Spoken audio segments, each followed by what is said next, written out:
and gentlemen, here we are with Ape Out. I actually just got out of another marathon run with this game. We're in the middle of a level right now because I have to reset the level in order to have to work for the run. I promise I'm not cheating. And also, you might see that there's a timer that's already at 30:46. That's because I literally just came out of a different marathon with this exact same game. So we're going to reset that. And we're going to go straight back in to another round. All right. Let's hope that we get a better time than 30:46. That's the main goal we have for this marathon today. But for those of you that are unfamiliar with Ape Out as a whole, we are an ape and we go through a bunch of albums, a bunch of different levels, and the levels themselves are randomly generated every time that you do it. And that is that is a skill that you progressively get better and better at as the run goes, as you speed run. Okay. And then what are we doing here? We just start at album 1. We're gonna start in 3, 2, 1, go. So everything is RNG in this game. Literally, like, the enemy layouts are RNG, the level layouts are RNG, the music itself is RNG. It has like reactive music, so whenever you react within the environment, the music will mimic the same thing. Album 1 is kind of this like laboratory space. Each level has like a different theme to it, and I'm going to explain as I go along. But this first level, you can actually already have a bit of time save at the beginning. If you don't kill these enemies at the very start, you will like skip these opening credits sequence, because they like only happen if you like shoot an enemy, right, or push an enemy into a wall. But the problem with that is that it's incredibly hard to do, primarily because you have to avoid enemies literally the entire level in order to have that happen. But with that, you can get hit, and once you get hit 3 times, you are done. Yep, you have 3 hit points that reload every single time that you enter a new level, with that level transition right there. In this first level, we have 2 basic enemies: the standard gunmen, and also the shotgun guys that kind of just have a range of bullets that they spray at you. The enemy aim is also RNG. They can sometimes you could literally be standing still 2 feet away from them, and they will not be able to shoot you. Or you can be like that one bomb guy that shot me twice from off screen and had the aim of a sniper. So that's another like factor of RNG that you have to take into account here. Right here in the between the level transitions, what I'm doing is this little thing called butt sliding. What I'm doing is I'm holding the right stick at a 45-degree angle, top right. And what that does is that if in Ape Out, when you walk towards a wall, you kind of get pushed away from the wall. And if you were to walk at a specific angle away from the wall, you can get pushed away and also forward. And the level transitions have just the right amount of width in their in the hallways in order to perform that kind of glitch. It's a very simple thing to do. A lot of the stuff in this game is incredibly simple. It's a very good beginner speedrun. It's literally just trying not to die dealing with enemies. That's like the skill that you primarily have to be cognizant of.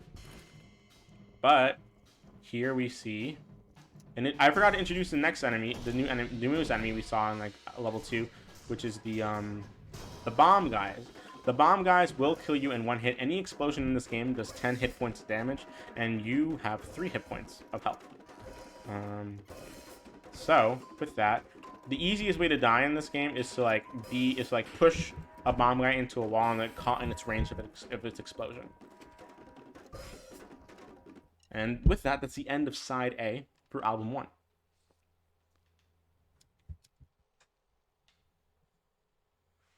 And we get straight to side B. Each level, each album has a side A and a side B.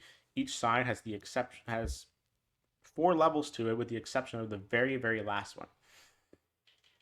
But coming in here in the side B, we're going to get introduced to another new mechanic in this last section. that I'm going to talk about in a few seconds. But first off, we got to get through this first beginning portion. And here it is, right here.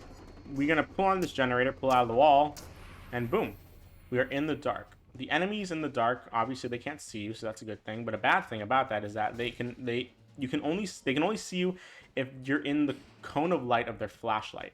And obviously you can like avoid them. It's a bit easier to avoid them when they only have a certain amount of sight to them. But the downside of that is, for whatever reason, whenever you're in the dark,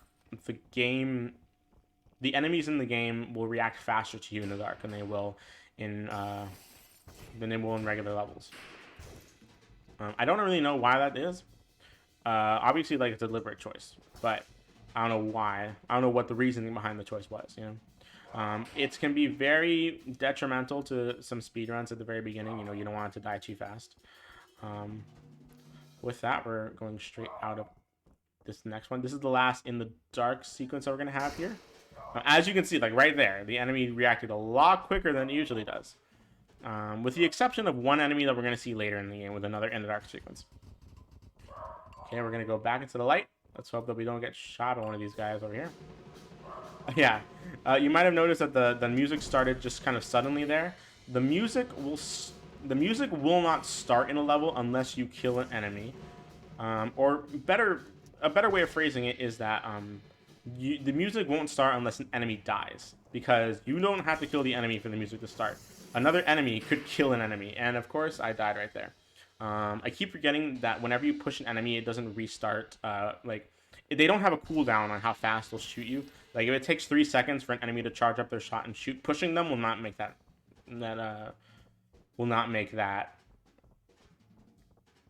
charge up any slower. Like, it will not have a cooldown section to it at all.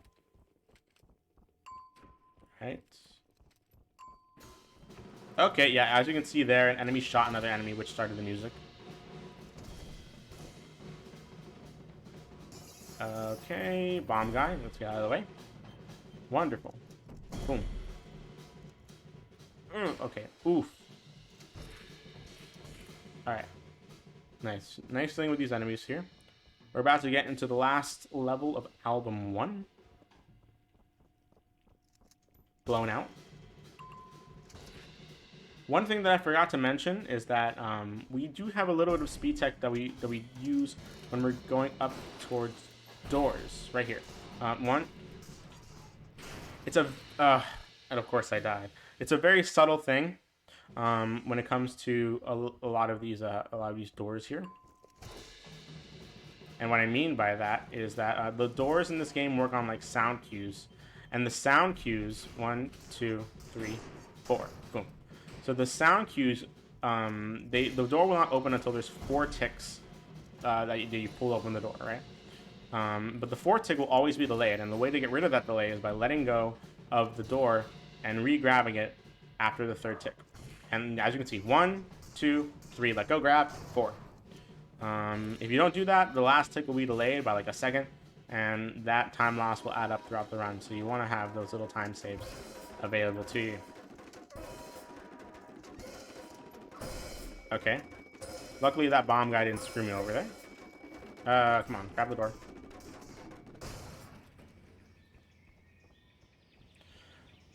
But that is the end of album 1. Now we're gonna go into album 2. There is one glitch that we usually do in album 2, but I'm not going to do it. And the reason for that is because it's not marathon safe. Essentially, what the glitch is that during this loading screen, you will always you'll be able to. There's a small little section where the game will read your input, and you can push this enemy that we're about to push forward right here. You can push him early and skip this entire cutscene. The problem with that is, for whatever reason, when you perform this glitch, the game puts you in a weird state where if you die within the first half of the album, if you die within the first 4 levels, you will soft lock the game. Like you just won't be able to continue playing. You won't be able to or hard lock rather. Like you won't even be able to go to main menu. You won't be able to You won't be able to move your character. You won't be able to do anything. Like, all of your controls are just dead after that, you know? I don't really know why that is. I feel like another person in the community could probably answer that question a bit better than I could. Right here, we're just gonna go through this office space, the high rise. A very nice level. I feel like this is my favorite level in terms of like aesthetics and also in terms of music. That's just my personal preference. There are certain examples of hard locked obstacles that will always be in the game, like hard coded obstacles. That one was right there, like floor 26. It will always have a series of SWAT guys coming out from the windows, and you always have to go up or down right there. You know, like those are specific obstacles that are hard coded into the game and will always be a part of your run. So you know, it's easier on us, so we don't have to keep track of it. But it's kind of harder. But it's very easy to lose time on there if you don't know what to do. And right here is the most annoying thing about Album 2, and that's dead ends. Dead ends is the Album 2. It's not the only album with dead ends, but it is the only album where the dead ends are incredibly annoying. And what I mean by that is the dead ends. You could like go all the way to the other side of like this space and not have. And like have a dead end, and you have to walk all the way back, right? And it's just like one of the most annoying things ever. The reason that there is dead ends in this album is because they thought that, you know, it would be more, it would make sense for like an office space to have like dead ends, you know. And from a casual perspective, that makes sense because you want to make the game hard, you want to force the player to have to deal with enemies at times. But when it comes to our speedruns, it's not very helpful whatsoever.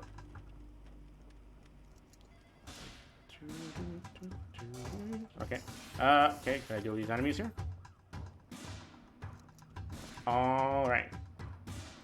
Now floor 17. Floor 17, you always have to go down. Okay, I screwed up that enemy interaction right there. But you know what? It's fine. Let's just not get hit for the rest of the level. It's easy. As you can see, we're going to this new area, new music, new enemies. Actually, one new enemy. Oh, dear. Okay. Okay. Please, game. Please. Okay, that was a weird interaction. I'm surprised I did not die there. My goodness. Okay, we didn't die there. That's pretty good. I was a bit scared that we were.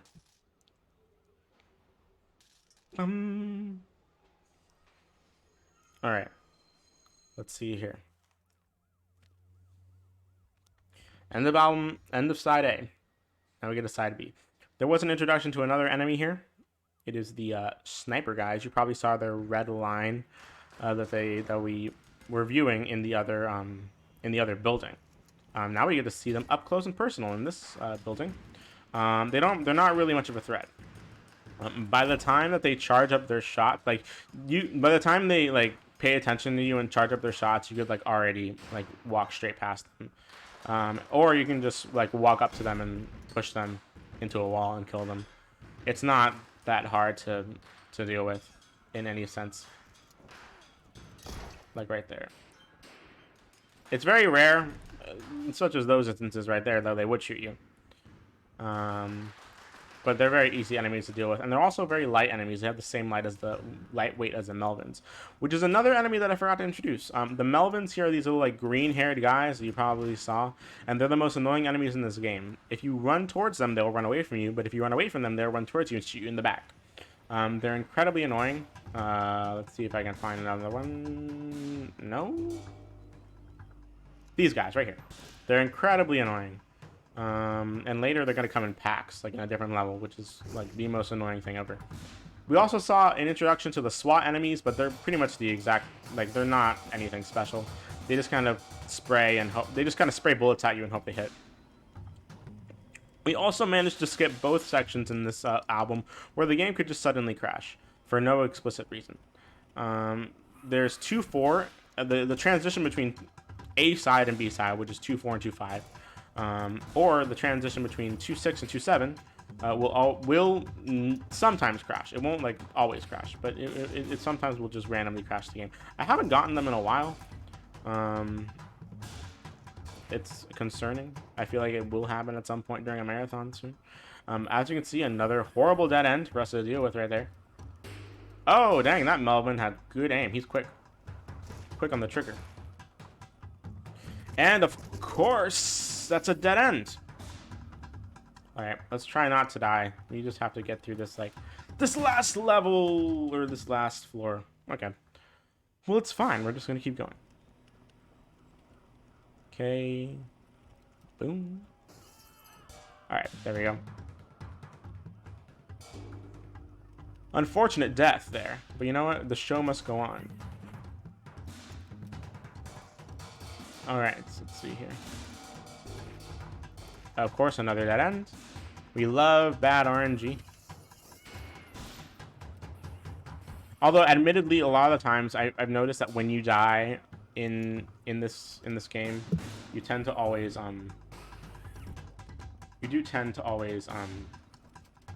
get like an easier seed afterwards, which is fortunate.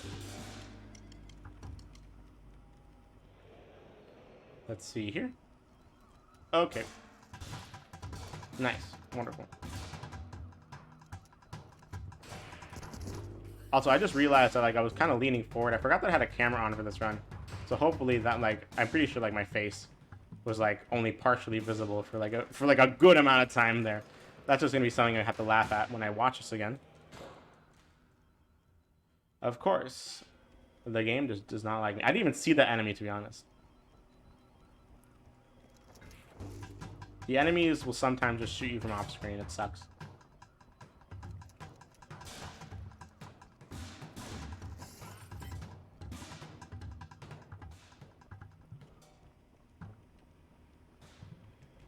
All right, let's try this again. The lobby. The lobby is a very annoying part because the wide open space, you can kind of mend the damage that's going to be given onto you if you stay towards like the bottom or top of the map. Try and like be able to push enemies into walls easier, and also be able to get a bit of cover with the wall. Those tables in the middle of the room give like a false sense of cover because like you can't walk past them, but an enemy will be able to shoot you over it, which sucks. But yeah, that's the end of album. That's the end of album 2. Halfway through the game. Alright, we're about to see here album 3. Each album has a little theme to it. First one was a laboratory. Second one was a high-rise, which is the one that makes the least amount of sense. Why is an ape in a high-rise building?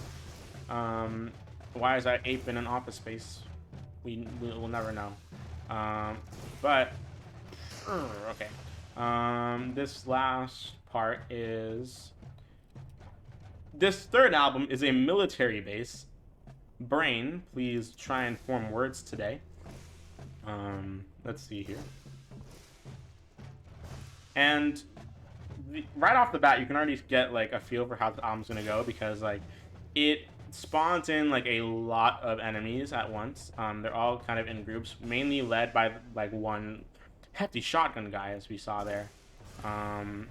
And that's a blessing and a curse in of itself because when enemies are grouped together like that, they can all be you can kill them like all at once. You can just group them together and push them into a wall all at once, which is great. But the downside to that is that if you like mess up your movement or you mess up the way that you're going to kill the enemies, you are just going to be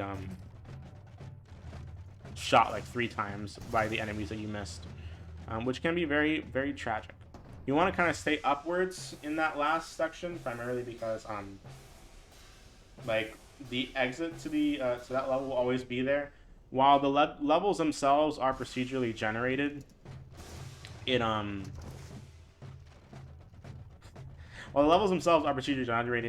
lot of the entrances and exits are part of those like hard-coded obstacles that you see, and so it will allow you like getting a feel for the levels and where the exits are, how far you are from the exit. All of those little details will be beneficial to your like speedrunning of this game, so that you know where you're going, what you need to do, and kind of just deal with as little stuff that's coming at you as you possibly can. 3-3 was a very hard level for a while because, you know, right out there was another example of a wide open space. Wide open spaces in this game is no one's best friend, and we just went through one. But luckily, we didn't get hit because, again, when you're in that wide open space, you know, just stick to the bottom or top of the map. It's much easier to deal with enemies, much easier to avoid enemies, and all that jazz.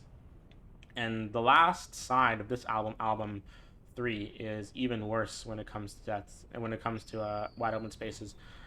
Because it's nothing but a wide open space side B of this album. But before we get to that, we gotta discuss the in the dark sequence again. The enemies will have flashlights this time around, a bit of a different color, but this level has an enemy that I forgot to introduce, the machine gun guys. He's like these little guys with like that shoot many bullets at you. I don't think they've actually gotten a chance to shoot at me once or twice, but they're these guys right here. And these guys are the only enemies in this game that do not shoot faster when you're in the dark, which I feel like is a deliberate choice, primarily because you know, the developers probably didn't want like a enemy that shoots like 5 bullets at once to be able to shoot you like that, because you walk up to it and by the time that you are able to deal with it, it already shot you like 3 times, you know. So yeah, that's the end of side A. Time to go to side B. We're about to go outside into a wide open space, and it's very easy to die in side B, so let's try not to. We've only had 2 deaths so far. Try to keep it like that. At least I think it was 2 deaths. Someone correct me if it wasn't. I think I'm keeping track. But meanwhile, we're just gonna keep going through this last little portion here. 1, 2, 3. Open up! Boom. Okay, yeah, those machine gun guys are the ones I was referring to. So yeah, we're in a wide open space right here. We're going through the military base. Okay. Oh, okay. Yep, there's the 3rd death. Again, wide open spaces with those enemies. The bad thing about that like specific album or that specific level or like the specific that specific level is that the game loves to give you a lot of shotgun enemies, and a lot of them all at once is very harmful. Are you kidding me? I already got shot twice. We might die again. Like full disclosure. Come on, please. Thank you. There we go. Was that an enemy? Okay. Sometimes the enemies will like be in the same space as like an object, like a rock there, which is very annoying because they can shoot you sometimes. It's very weird. I know Bowden, the world record holder, told me that he's seen that happen a few times before, and I think I just saw it there. But luckily, we didn't die again. 3 deaths so far. Probably going to end up being 1 death in each album, which, you know, it's respectable. It's fine. Let's see here. This specific level doesn't have a lot going for it in terms of, you know, uniqueness. It's kind of just another wide open space level. But we get to walk through these little portions. One thing that I did forget to mention is an introduction to another enemy, the flamethrower guys, right here. Those guys right there. They're like the easiest enemies in this game to deal with because they will move incredibly slowly. As long as you're not within like 1 inch of their face, you'll be fine.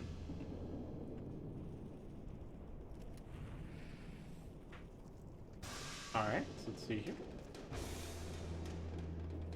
Ooh. Okay. Come on. Okay. Oh my god. Okay, we are getting shot much more than I would care to get shot.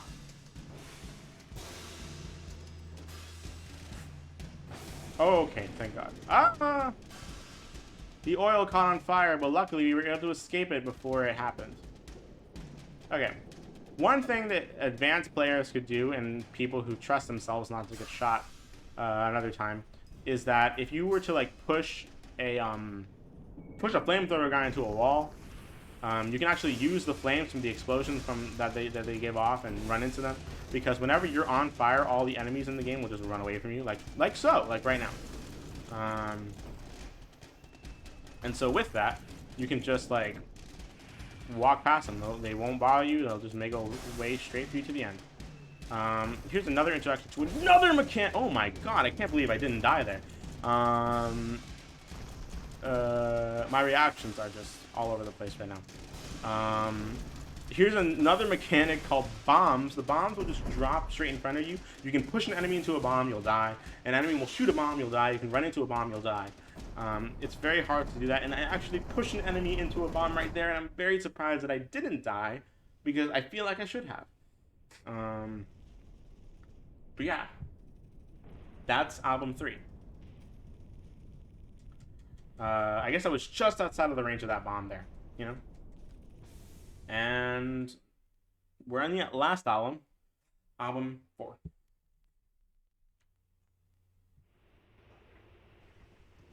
All right, let's do it.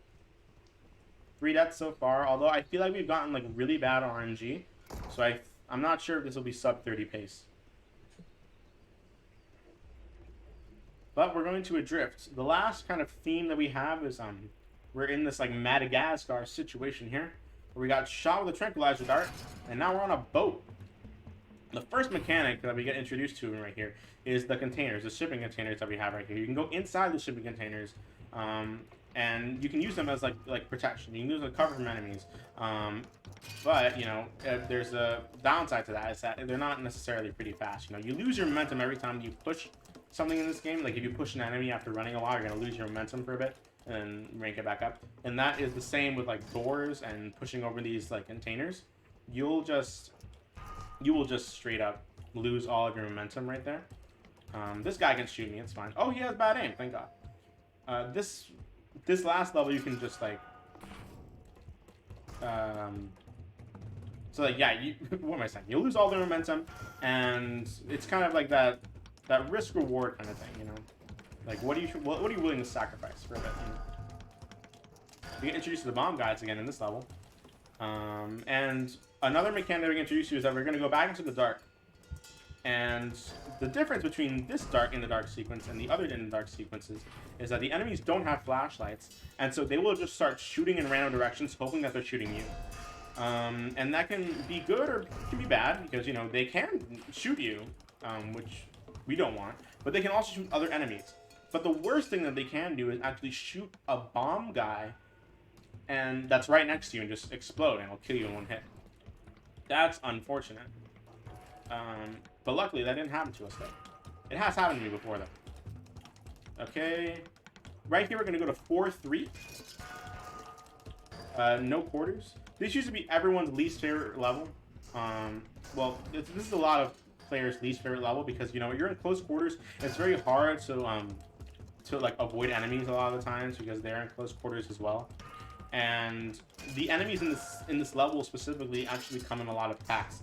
Particularly the Melvins, like I mentioned earlier, the Melvins were going to come in packs, and it's like the most annoying thing ever.